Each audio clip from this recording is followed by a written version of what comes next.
Hello viewers, আপনারা সবাই কেমন আছেন? আশা করছি আপনারা সবাই অনেক ভালো আছেন। মাইক্রোসফট এক্সেলের সিরিজ টিউটোরিয়ালে আপনাদের স্বাগতম। আজকের আলোচনার বিষয় ফরম্যাট পেইন্টার। তবে চলুন সরাসরি স্ক্রিনে দেখানো যাক। এর জন্য আমি আমার ডেস্কটপ থেকে সর্বপ্রথমে একটা এক্সেল ফাইল ওপেন করব।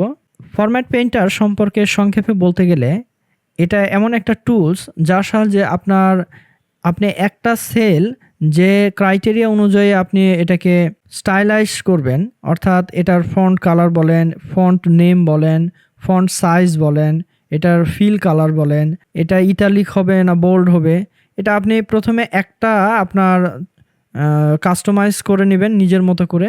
দেন ওইটাকে সিলেক্ট করে আপনি ফরম্যাট পেইন্টারের মাধ্যমে আপনার বাকি যত সেলের ডেটা রয়েছে সেই ডেটাগুলো আপনি একই স্টাইলে কনভার্ট করতে পারবেন। এটাই মূলত ফরম্যাট পেইন্টারের কাজ। তবে চলুন আমি আপনাদের দেখাই কিভাবে এই কাজটি করবেন। আপনারা এখানে দেখতে পাচ্ছেন যে আমার যে এখানে যে একটা টেবিল রয়েছে, এই টেবিলের এখানে যে উপরের যে হেডার রয়েছে সিরিয়াল নম্বর, এটা বোল্ড অবস্থায় রয়েছে, কিন্তু বাকিগুলো দেখেন এগুলো বোল্ড নেই। এগুলোকে বোল্ড করার জন্য উপায় আছে, সেটা হলো যে আপনি একটা একটা করে সিলেক্ট করবেন, দেন একটা করে বোল্ড করতে পারেন।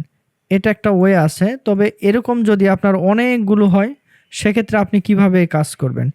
কন্ট্রোল জেড চেপে আমি পূর্ব অবস্থায় ফিরে গেলাম। এর জন্য আপনাকে যে কাজটি করতে হবে, যেমন আমি এই সিরিয়াল নম্বর এই সেলটাকে সিলেক্ট করব। দেন এখানে আপনারা হোম মেনু বারের আওতাধীন যে ফরম্যাট পেইন্টার রয়েছে, এই ফরম্যাট পেইন্টারে আপনি ডাবল ক্লিক করবেন। ডাবল ক্লিক করার পরে আপনার যে সেল এই একই স্টাইলে আপনি কনভার্ট করতে চান সেই সেলগুলোকে জাস্ট সিলেক্ট করবেন। দেখেন আমার যে হেডার রয়েছে এই হেডার সবগুলো আমার বোল্ড হয়েছে। এটা একটা বিষয়।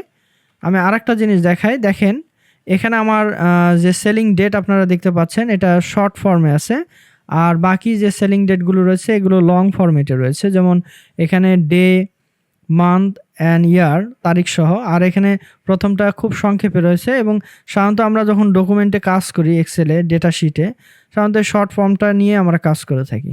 তো আপনি ধরেন আপনার 1000 আপনার এরকম ডেটের অপশন রয়েছে, তো আপনি কি প্রত্যেকটা একটা একটা করে ধরে এগুলো চেঞ্জ করবেন?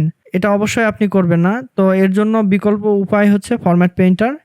এর জন্য আপনি জাস্ট আপনি যে স্টাইল অনুযায়ী সবগুলোকে কনভার্ট করতে চান সেই স্টাইলটা সিলেক্ট করবেন। দেন এখানে ফরম্যাট পেইন্টারের উপর ডাবল ক্লিক। এরপরে আপনি একটা একটা করেও সিলেক্ট করতে পারেন, এভাবে করতে পারেন। আরেকটা উপায় রয়েছে, আমি আপনাদের দেখাই। সেটা হলো আপনি এটাকে এই সেলটাকে আগে সিলেক্ট করবেন, দেন ফরম্যাট পেইন্টারে একটা সিঙ্গেল ক্লিক করবেন। এরপরে যতগুলো সেল রয়েছে সেই সেলগুলোকে এক টানে আপনি সিলেক্ট করতে পারেন ড্র্যাগ করার মাধ্যমে। এটা খুবই চমৎকার। দেখেন যে আপনার প্রত্যেকটা আপনার ধরে চেঞ্জ করার প্রয়োজন হলো না, আপনি জাস্ট একটাকে কনভার্ট করবেন আর সেই অনুযায়ী সবগুলিকে একই স্টাইলে রূপান্তরিত করতে পারবেন। এটার ক্ষেত্রে দেখেন রিমার্কসকে এই পেইড যে ফন্ট স্টাইলে রয়েছে বাকিগুলো এগুলো আলাদা ফন্টে রয়েছে। আমি যদি চাই এটাকে কনভার্ট করব তাহলে জাস্ট এই যে 4টা সেল দেখেন খুব চমৎকারভাবে এগুলো পরিবর্তিত হয়েছে। তো এই ছিল আমার সংক্ষিপ্ত ভিডিও ফরম্যাট পেইন্টার সম্পর্কে। যদি ভিডিওটি আপনাদের ভালো লাগে তবে অবশ্যই ভিডিওতে একটা লাইক দিবেন, আর এমন শিক্ষণীয় ভিডিও পেতে আমাদের চ্যানেলটি সাবস্ক্রাইব করে আমাদের সাথেই থাকবেন। সুস্থ থাকবেন, ভালো থাকবেন। আল্লাহ হাফেজ।